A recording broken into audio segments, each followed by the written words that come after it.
Oh, finished product. Hindi ko na sinalang sa oven kasi kaya tamad na ako. Yummy. Ang ganda sana pag isa lang siya sa oven para mag-ano yung cheese mag-melt. Kaya tamad ako magsalang sa oven. Hindi ko na din lagyan ng toppings sa ibabaw kasi nga mano naman siya mag-creamy. Okay lang yan. Hello, good morning everyone. Kahigising lang natin, nakapag-ilamos na ako, magkapit tayo kasi nga may bayan na binigay yung kasamahan namin galing Pinas. So, partneran natin ng cafe. Masarap yung cafe. Diba? Kapit tayo kasi nga sobrang lamig na. Bigay lang yan kaya ano natin. Partneran natin ng kape. Masarap kasi yan sa kape. Ito bayan. Tapos magbalat tayo ng kamote. Ayan. Balat natin kamote. Batay na kamote kasi nga i-ano natin. Lutuin natin mamaya.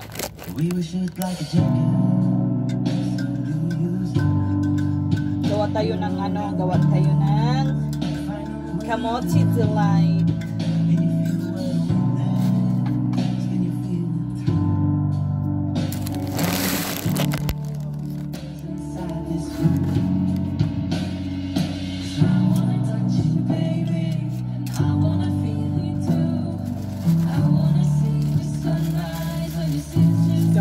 Magawa tayo ng kamote delight. Abangan yung mamaya. Ang ganda ng kamote oh. Ang laki-laki. Bigay lang din kasi ito. Kaya naisipan ko siyang gawing delight. Kasi sobrang ganda ng kamote. Ang ano niya. Tawag doon?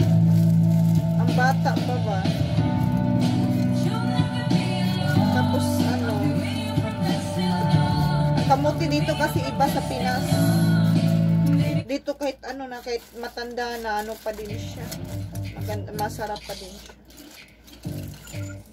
Pero mas masarap ang kamote sa Pinas. Tamang laki lang. Hindi masyadong kalaki. Kumbaga, hindi masyadong kalaki. Tapusin ko muna at magbalat ako. Mamaya abangan niyo.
Yung kamote.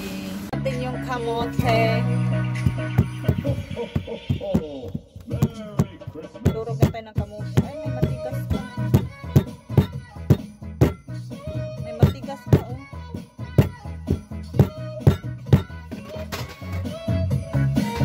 Baka maano ako dito ngayon. Wala pa namang alas 10.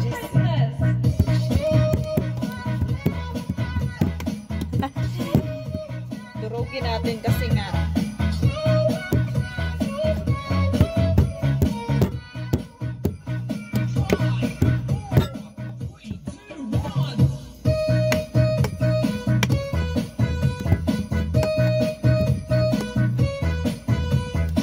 Para mas, ano siya, mas pino siya. Maganda kasi siya pag ano. Tapos lagyan natin ng margarine gamit natin. Kasi wala tayong butter. Pero matigas siya. Hindi pa siya nainit. Ayan, since natunaw na yung star margarine, lagyan na natin yung Nestle cream. Ganyan lang. Parang dalawahin ko, hindi makikasya at yung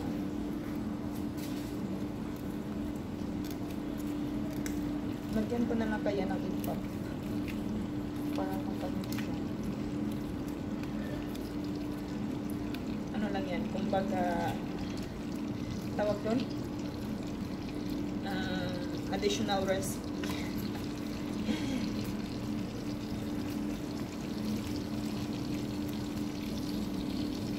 Ayan, since iniisip ko magkulang yung isang box, dinalawa ko na kasi madami yung kamuti ko. Madami yung kamuti ko, tapos kunti lang yung sauce. So, since nagluto, sulitin na lang. Ubusin ko na lang to isang siya hanggat ma-melt na siya, parang tubig. Tapos lagay natin yung condense. Paano tumaan? Paano ko tilukin yung nasa loob?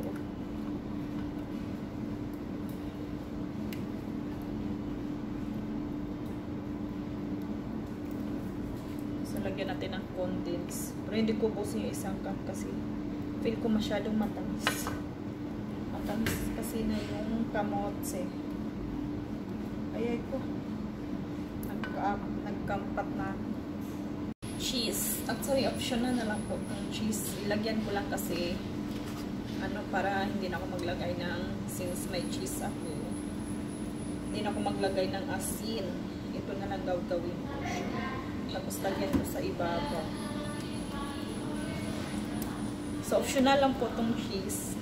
Ako, sa ano lang po ito sa akin. Hindi ko lang alam mo yung result. But, yan na yun. Lang natin maigi. Kasi didikit pala siya sa kawali. After that, pag natunaw na yung ano, wala, naluto yung ano ko. Naluto yung pang ano ko, pang sandok ko. Mainit pala talaga siya. Dapat pala siya ganito. Ah, shit. Yung cheese na nilagay ko, and then after that, ilagay na natin yung kamote. Dami kasing kamote. My God. Oh, tignan mo, ang dami. Ganda natin ilalagay. Ganyan. Actually, madami palang sauce. Or madami ang kamote. Wala. Tignan na lang natin mamaya. Feel ko ang dami ng sauce. Ayan. So, dito na siya i-ano. Hintayin mo na lang na mag-ano siya.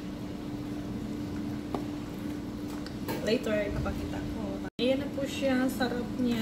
Grabe. Ay, shit. Lumabas na saan.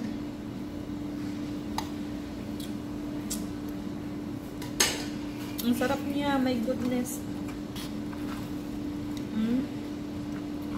Tapos, ano ko siya sa oven. Lagyan ko siya ng cheese sa taas, tapos isasalang ko siya sa oven para mag ano yung taas. Oh my God, ang sarap.